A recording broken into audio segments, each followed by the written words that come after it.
Dear students, என்ன பண்ணியிருக்கீங்க? 10.8ல 5 sums வரைக்கும் போட்டாச்சு. அடுத்தது போலாமா? 6th sum போலாமா?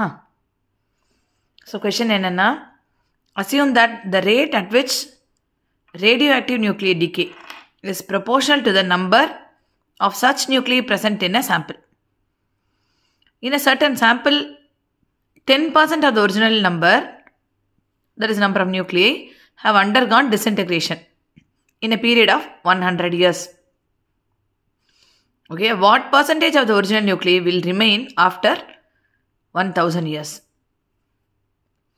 Question என்னன்னா, so ஒரு certain number of radioactive nuclei இருக்கு ஒரு சாம்பிளில் 100 years கழிச்சு அது 10% disintegrate ஆகுது, கொஞ்சம் கொஞ்சமாக குறையிறது ரேடியோ ஆக்டிவ்ங்கிறதுனால.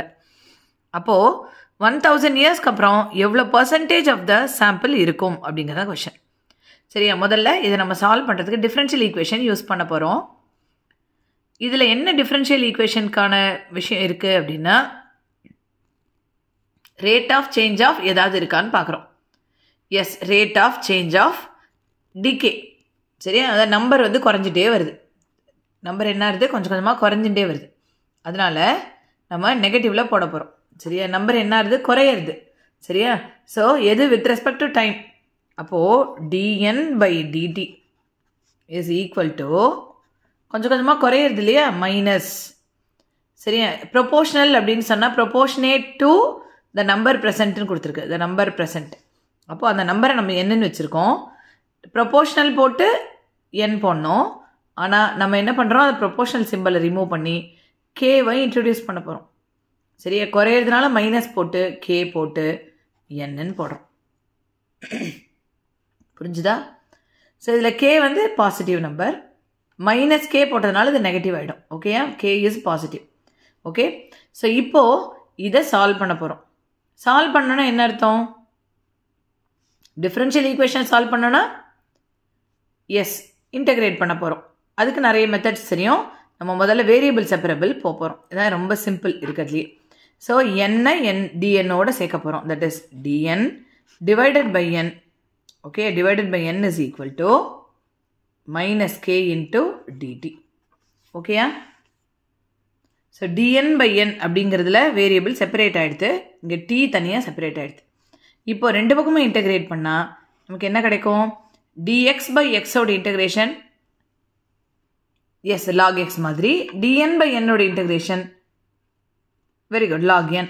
அப்போ log n is equal to minus K into டிடிக்கான இன்டகிரேஷன் டி. இன்டகிரேஷன் கான்ஸ்டன்ட் ஒன்று போடுவோம், சி. ஓகே, ஸோ இப்போ நமக்கு சால்வ் ஆயாச்சு. பட் லாக் n இருக்கிறதுனால லாகரிதமிக் ஸ்டேட்மெண்ட்டை எக்ஸ்போனென்ஷியல் ஸ்டேட்மெண்ட்டாக மாற்ற போகிறோம். தட் இஸ் ரெண்டு பக்கமும் எக்ஸ்போனென்ஷியேட் பண்ண போகிறோம். Okay, so e power log என்ன ஆகிடும், கேன்சல் ஆகிட்டு லெஃப்ட் சைடு n இருக்கும், ரைட் சைடில் e power minus kt into e power C. A power m into a power m plus n is equal to a power m into a power n. அந்த formula use பண்ணி போட்டிருக்கோம். ஓகேயா, இது வரைக்கும் புரிஞ்சுதா? இந்த ஈக்குவேஷன் நம்ம ஒரு ஸ்டார் ஈக்குவேஷன் நேம் பண்ணிக்கிறோம். ஓகே, இந்த ஈக்குவேஷனை பேஸ் பண்ணி தான் நம்ம இந்த ப்ராப்ளமை சால்வ் பண்ண போகிறோம். முதல்ல இந்த கான்ஸ்டன்ட் இ பவர் சி ரிமூவ் ஆகணும், இ பவர் சியோட வேல்யூ தெரியணும் அப்படின்னா இனிஷியல் கண்டிஷனுக்கு போகணும். இனிஷியலாக எவ்வளோ இருக்குது, இனிஷியலாக எவ்வளோ ரேடியோ ஆக்டிவ் எலிமெண்ட்ஸ் இருக்குது, எவ்வளோ ரேடியோ ஆக்டிவ் சாம்பிள் இருக்குது அப்படின்ற நம்பர் இங்கே கொடுக்கல. அதனால நம்ம அந்த ஒரிஜினல் நம்பரை n0 நம்மளா ஒரு நேம் பண்ணிக்கிறோம். That is at t is equal to 0. அதாவது ரேடியோ ஆக்டிவ் எலிமெண்ட்டு ரேடியோ ஆக்டிவிட்டிக்கு முன்னாடி அது நம்ம பார்க்குற டைமில், நம்ம எடுக்கிற டைமில் சாம்பிளோட சைஸ் வந்து n0 அப்படின்னு எடுத்துக்கிறோம். சரியா, நம்ம அப்சர்வ் பண்ணுற டைமில் இருக்க சாம்பிளோட size n0. Okay, at t is equal to 0ன்னு அர்த்தம். அப்போது ஸோ அதை நம்ம ஸ்டாரில் சப்ஸ்டியூட் பண்ணோன்னா என்னுக்கு பதிலாக n0 போட போகிறோம். t 0 e power k into 0, e power 0 ஆகிடும். Anything power 0 is 1. அப்போது வெறும் இ பவர் சி ஆகிடும். அப்போது இ பவர் சியை நம்ம n0 வச்சு ரீப்ளேஸ் பண்ணலாம். ஓகேயா, ஸோ இனிஷியல் கண்டிஷனில் இ பவர் சியோட வேல்யூ கண்டுபிடிச்சாச்சு. அடுத்து இன்னொரு கண்டிஷன் கொடுத்துருக்காங்க. என்ன கண்டிஷன், எஸ் 100 இயர்ஸ் கழிச்சு 10% வந்து கொஞ்சம் கொஞ்சமாக டீஜென்ரேட் ஆகிடுச்சு, குறைஞ்சிடுது. அப்போது மொத்தமாக ஒரிஜினலாக இருக்க சாம்பிள் வந்து 100% வச்சோன்னா 10% குறைஞ்சதுன்னா எவ்வளோ கிடைக்கும்? 100%ல் 10% டிஸ்இன்டெகிரேட் ஆனால் 90% ரிமைனிங் இருக்கும். அப்போது at t is equal to 100 இயர்ஸில் நம்மளோட n எவ்வளோ இருக்கும்? Yes, 90% of original, that is n0 இருக்கும். ஸோ இதை நம்ம ஸ்டாரில் சப்ஸ்டியூட் பண்ண போகிறோம். சரியா? டீக்கு பதிலாக 100 போடுறோம், என்னுக்கு பதிலாக 90% ஆஃப் n0. அது 90% ஆஃப் n0ங்கிறத கொஞ்சம் சிம்ப்ளிஃபை பண்ணால் 90/100 into n0 R 9/10 of n0. So இதை தான் நம்ம ஸ்டாரில் சப்ஸ்டியூட் பண்ண போகிறோம். ஸோ சப்ஸ்டியூட் பண்ணும்போது t is equal to n is equal to முதல்ல 9/10 of n0 is equal to t வந்து 100, k தெரியாது, அப்போ e power minus k into 100, e power minus 100k into e power c. நமக்கு இப்போ தெரியும் e power c ஓட value என்ன? n0. சரியா? e power c நம்ம ரீப்ளேஸ் பண்ணிடலாம் n0 வச்சு. ஸோ இப்போ ரீப்ளேஸ் பண்ணதுக்கப்புறம் n0 ரெண்டு பக்கம் டிவைட் பண்ணால் நமக்கு e power minus 100k ஓட வேல்யூ 9/10 அப்படின்னு ஒரு ஸ்டேட்மெண்ட் கிடச்சாச்சு. ஓகே, இதையும் யூஸ் பண்ணால் நம்ம சால்வ் பண்ணி முடிச்சிடலாம்.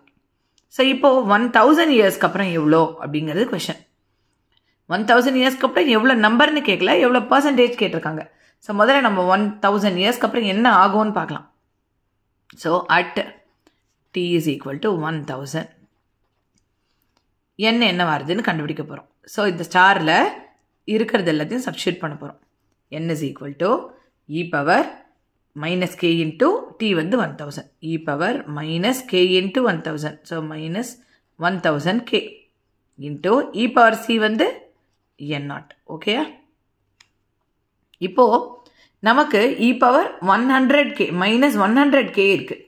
அப்போது minus 1000 in terms of 100 எழுதினா minus 100 that is minus 100k into 10 அப்படின்னு போடலாமா? 1000k அப்படிங்கிறத minus 1000kங்கிறத minus 100k into 10 அப்படின்னு போட்டோம், into n0. Okay, so a power mn அப்படின்னா a power m the whole power n பிரிக்கலாம்.